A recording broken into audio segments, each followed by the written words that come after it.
irmãs, amados e amadas, hoje nós vamos estudar 1 Coríntios 14. O capítulo 14 tem 40 capítulos, e na hora de fazer o estudo eu acabei me estendendo um pouco. Então, para o vídeo não ficar muito longo, o estudo vai ser dividido em duas partes. Hoje nós vamos estudar do versículo 1 ao 19, a parte 1, e o restante dos versículos nós vamos estudar semana que vem. Lembrando que a versão que a gente usa da Bíblia, a tradução que a gente usa no estudo, é a Nova Almeida atualizada, que é mais fácil de entender. Então, para não ficar muito difícil, muito complicado, eu estou usando essa versão mais fácil, que é a Nova Almeida atualizada. Vamos então orar, pedir que Deus abençoe o nosso estudo. Em nome do Pai, do Filho e do Espírito Santo. Amém.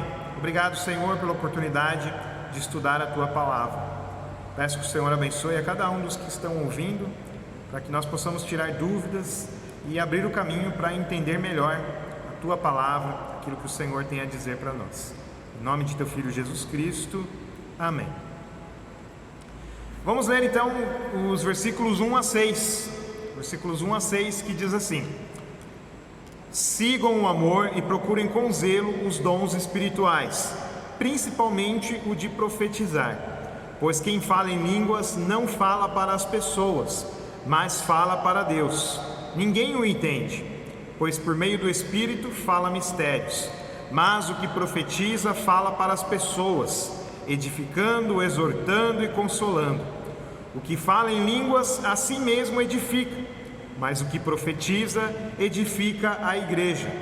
Eu quero que vocês todos falem em línguas, mas muito mais que profetizem, pois quem profetiza é superior ao que fala em línguas, a não ser que as interprete, para que a igreja receba edificação. E agora, irmãos, se eu for até aí falando em línguas, que proveito vocês terão se eu não falar por meio de revelação, de conhecimento, de profecia ou de doutrina? Após Paulo ter falado que o mais perfeito dom que podemos receber de Deus é o amor, lá em 1 Coríntios 13, que nós vimos semana passada, porque o amor é o cumprimento da lei e permanecerá junto com a fé e a esperança por toda a eternidade, ele reafirma a necessidade de seguir o amor. Por isso, nossos dons, habilidades e capacidades devem estar à disposição para servir dentro da igreja também, em amor a Deus e ao próximo. No estudo de 1 Coríntios 12, nós vemos que os dons não são limitados ao que Paulo fala. Toda a capacidade, toda a habilidade que nós temos é um dom de Deus, é Deus que nos abençoa. Então nós temos que usar esses dons e capacidades não só para o nosso próprio benefício. É claro que nós podemos nos beneficiar dele, né? Fazer disso fonte de renda, fazer disso um entretenimento, uma diversão, essas coisas. Mas nós também temos que colocar isso à disposição do próximo, em amor. Nós temos que amar, porque o amor é o principal ponto da lei de Deus, é o principal ponto da obediência cristã, da vida cristã, da santificação. O amor não justifica, nós somos justificados pela graça de Deus por meio da fé apenas, mas já justificados nós vamos amar as pessoas assim como Cristo nos amou. Então é importante que nós usemos os nossos dons em benefício da igreja, em benefício dos nossos irmãos e irmãs em Cristo. O principal dom que Paulo fala é o dom de profetizar. E profetizar não significa apenas revelar algo que não se sabe, predizer o futuro e essas coisas sobrenaturais. Tem esse sentido a palavra profetizar em português, mas não é nesse sentido que Paulo está falando aqui na carta aos Coríntios. Paulo está usando o termo profetizar no sentido de ensinar. O profeta, ele ensina, ou seja, ensinar o evangelho. Tanto é que mais para frente ele conecta o profetizar a se fazer entendido. Então, tem que ensinar, o profeta ele ensina e ele é entendido. Por isso que o profetizar é mais importante, porque ele esse dom, essa capacidade de profetizar, de ensinar, edifica a igreja, né? Nós temos uma função profética como cristãos. Como sacerdotes de Deus, nós somos profetas. Nós profetizamos, ou seja, nós pregamos lei e evangelho.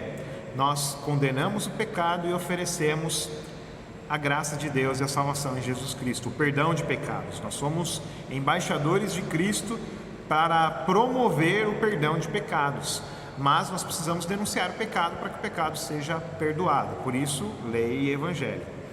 Como vimos no estudo sobre 1 Coríntios 12, 2 semanas atrás, o dom de línguas acontecia com mais frequência na época dos apóstolos, porque Deus estava mostrando que os gentios estavam sendo recebidos na igreja.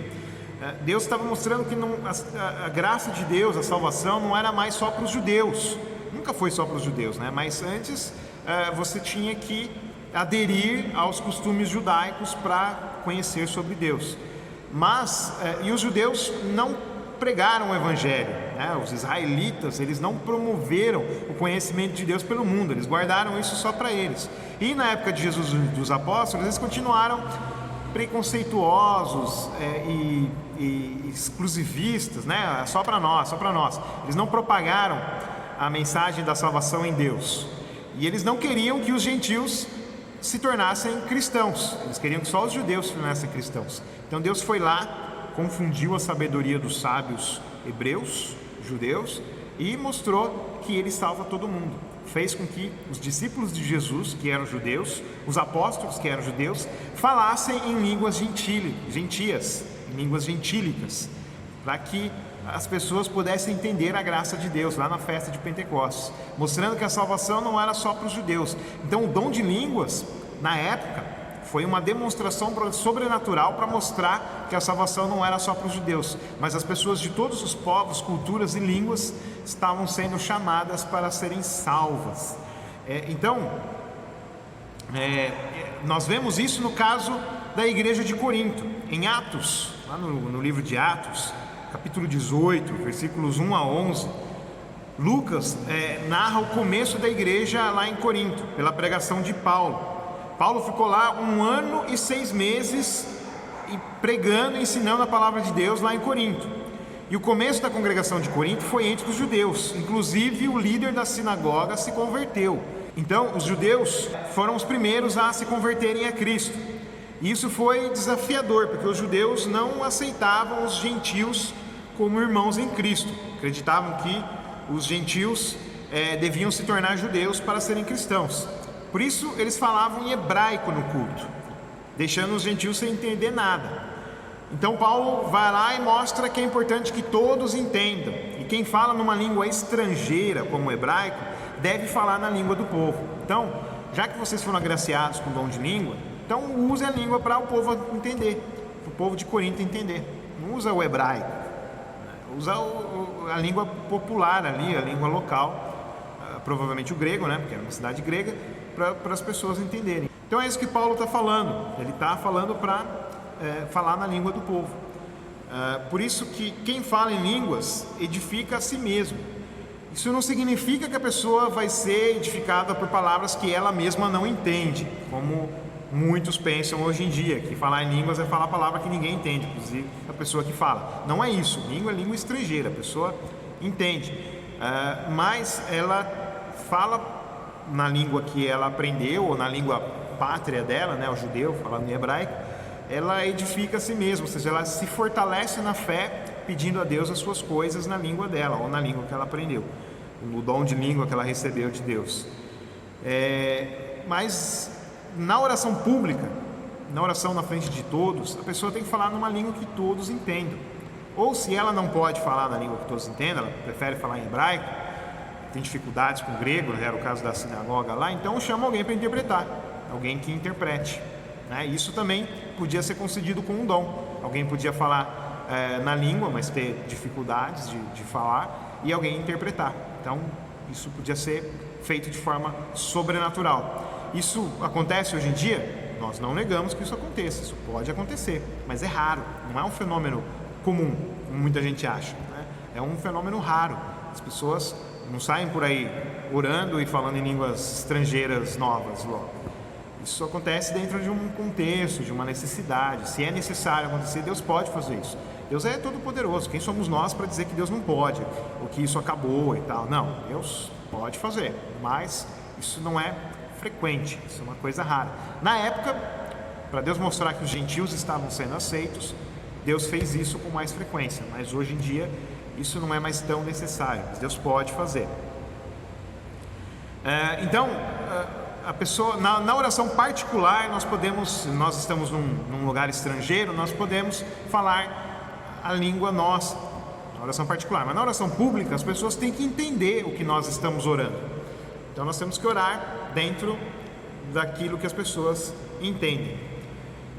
Essa questão lembra também o que Lutero enfrentou no tempo dele. A missa, na época dele, era em latim, e a Igreja Romana considerava que as línguas locais que o povo falava não eram santas o suficiente para a missa. Então ela colocava o latim como sendo uma língua mais santa, uma língua mais adequada para o culto, né? Lutero queria reformar isso. Ele falava: não, vamos fazer uma reforma na missa para que as pessoas entendam. Então hoje até a Igreja Católica reconheceu essa reforma de Lutero, né? Que ela não faz mais a missa em latim, ela faz na língua do povo. Nós, no nosso culto e missa é a mesma coisa, não precisamos brigar por causa disso. Culto e missa é a mesma coisa. Nós chamamos de culto por uma questão cultural e tal, mas é a mesma coisa. O nosso culto também é na língua do povo. Então, nós queremos que as pessoas entendam o que nós estamos falando. Por isso que Lutero teve o mesmo espírito que Paulo na época. Ele queria que as pessoas entendessem o que estava sendo orado e o que estava sendo pregado na missa ou no culto, tanto faz. Então, era uma questão que acontecia mais ou menos a mesma coisa lá em Corinto e em várias igrejas cristãs. Os judeus queriam fazer o culto em hebraico e os gentios não entendiam direito.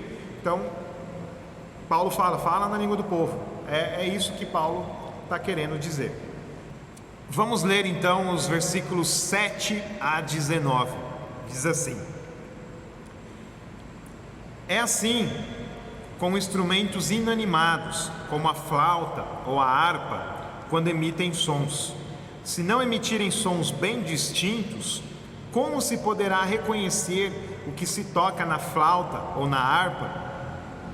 Pois também, se a trombeta der som incerto, quem se preparará para a batalha? Assim também vocês. Se com a língua não disserem palavra compreensível, como se entenderá o que é dito?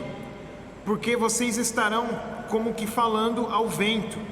Há sem dúvida muitos tipos de vozes no mundo, e nenhuma delas é sem sentido. Mas se eu não entender o significado da voz, serei estrangeiro para aquele que fala, e ele será estrangeiro para mim. Assim também vocês, visto que desejam dons espirituais, procurem progredir para a edificação da igreja.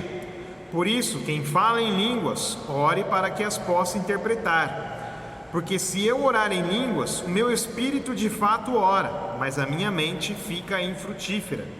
Que farei então? Vou orar com o espírito, mas também vou orar com a mente. Vou cantar com o espírito, mas também vou cantar com a mente. Se você louvar apenas em espírito, como o não instruído poderá dizer o amém depois da oração de agradecimento que você fez? Porque ele não entende o que você diz. A sua oração de agradecimento pode ser muito boa, mas o outro não é edificado. Dou graças a Deus porque falo em línguas mais do que todos vocês. Contudo, na igreja, prefiro falar 5 palavras com o meu entendimento para instruir os outros, do que falar 10.000 palavras em línguas. Na igreja é preciso ter harmonia. No capítulo 12, Paulo fala da harmonia entre as partes do corpo, que a mão está em harmonia com o olho e etc. Todas as partes do corpo são importantes e devem trabalhar para o bem comum, para o bem de todos. Por isso os dons devem ser úteis à igreja. Devemos procurar usar as nossas habilidades e dons em serviço do próximo, na igreja, e também para a pregação do Evangelho. Não devemos ser egoístas em relação aos dons. Os dons são para servir. Não é para a gente se achar, eu sou o máximo, eu tenho um dom. Não adianta nada você orar e a pessoa do lado não entender. Se você tem dificuldade de fala ou dificuldade de entender a língua que talvez Deus esteja te dando, ou de maneira sobrenatural, ou por você estar aprendendo, de repente você vai para um país no exterior e sabe pouco da língua, não consegue falar direito e tem a oportunidade de fazer uma oração pública, então alguém tem que interpretar o que você está falando, alguém tem que te ajudar para que todos possam entender. Oração pública, qualquer participação pública na igreja, no culto, vai fazer a leitura, vai fazer uma oração, vai cantar um hino, tem que ser bem entendido por todos que estão participando. O culto é um serviço divino, por isso nós chamamos de culto divino, que é um serviço divino. Deus vem e nos abençoa, nos serve com a sua palavra e através dos sacramentos. Então Deus está presente entre nós e Ele quer nos abençoar e nos ensinar a sua palavra. Por isso, se você está sendo usado por Deus para que Deus ensine a palavra, seja através da oração, seja através da leitura ou do que for, as pessoas têm que entender o que você está falando. Então, é importante. Isso era muito importante na questão de Paulo, lá com os coríntios. Assim como foi importante para Lutero lá na Reforma, que ninguém entendia o que acontecia na missa. Então, Lutero queria que as pessoas entendessem. Assim, Paulo também queria que os gentios, aqueles que não eram judeus, entendessem o que estava sendo feito no culto. O culto não ser numa língua estranha ou estrangeira, mas na língua do povo. Paulo, ele está falando aqui para que judeus e gentios vivam em harmonia e se fale uma língua que todos entendam. Como eu disse, provavelmente o grego, que era a língua local. Então não adianta nada orar e pregar numa língua que ninguém entende, né? Isso acontece até hoje muitas vezes, né? Então tem igrejas que às vezes fazem ritos que ninguém entende, né? Então nós temos que tomar cuidado para que as pessoas entendam o que está sendo falado, né? Não adianta, nem Paulo fala isso, se as pessoas não entendem, são palavras jogadas ao vento, não serve para nada, ou só para edificação pessoal, só você está sendo edificado, as pessoas não estão sendo servidas por você, e a nossa função aqui no culto é servir, assim como Deus nos serve, nós temos que servir o próximo no culto também, para que todos entendam.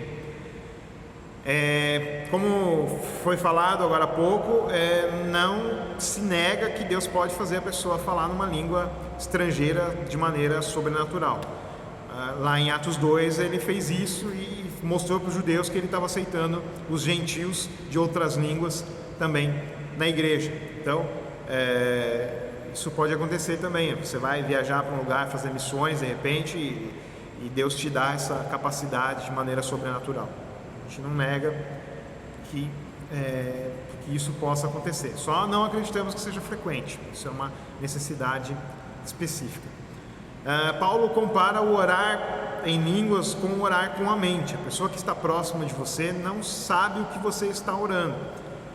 É a mesma coisa que estar com a mente vazia, sem oração. Então a pessoa precisa saber o que você está orando. Você precisa falar de uma forma que ela entenda. Na língua dela e na forma que ela entenda, para que a pessoa seja firmada na fé também, ou seja, edificada na sua oração. O nosso próximo também precisa ser edificado na igreja.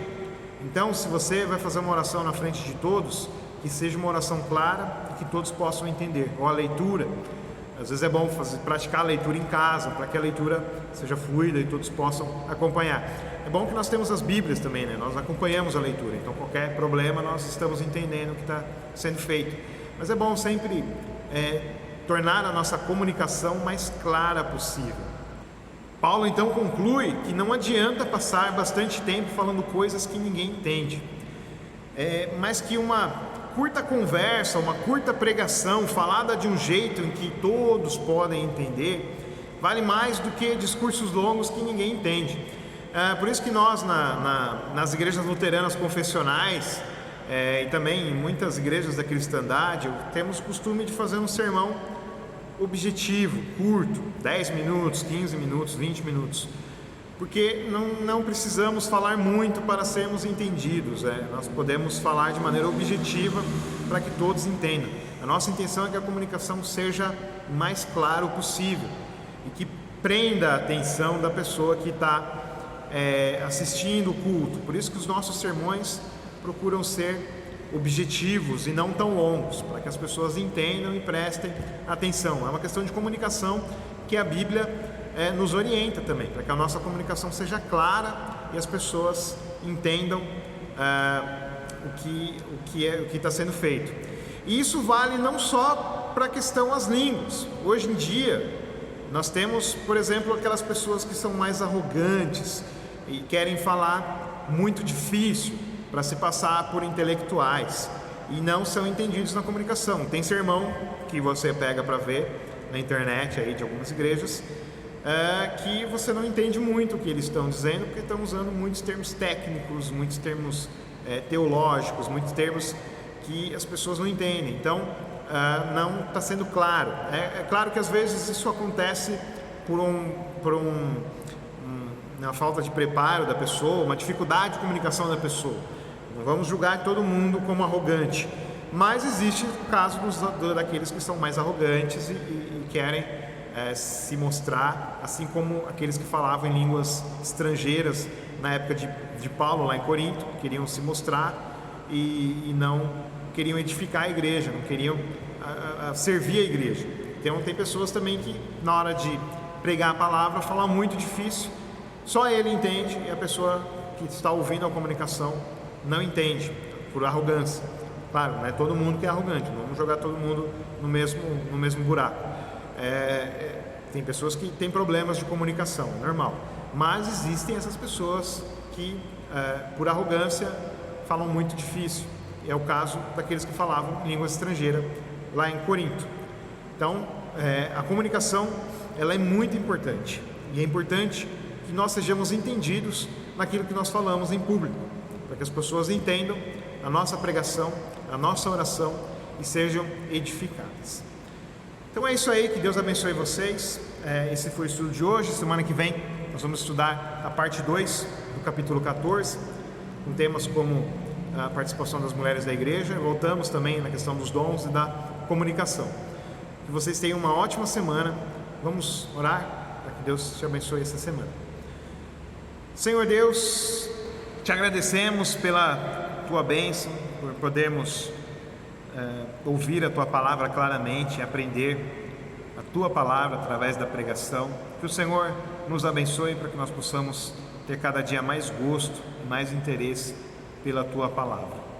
Em nome de Jesus Cristo, peço que o Senhor abençoe todos que estão assistindo, em suas necessidades, em suas famílias, em seus empregos, em seus desempregos, em seus desafios. Em nome de Jesus. Amém. Deus abençoe você. Uma ótima semana. Amém.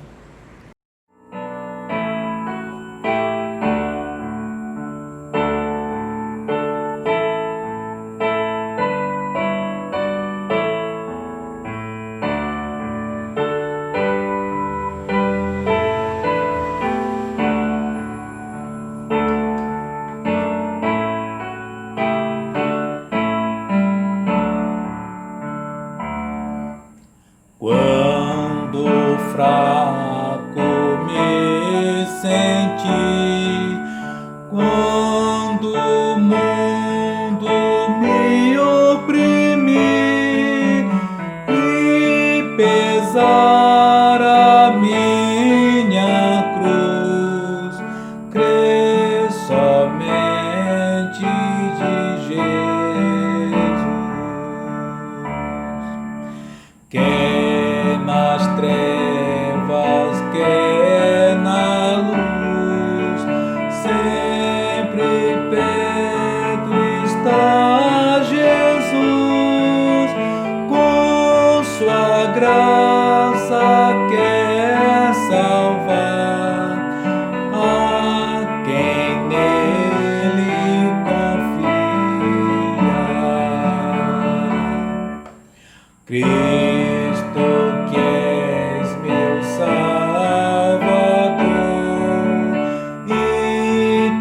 bem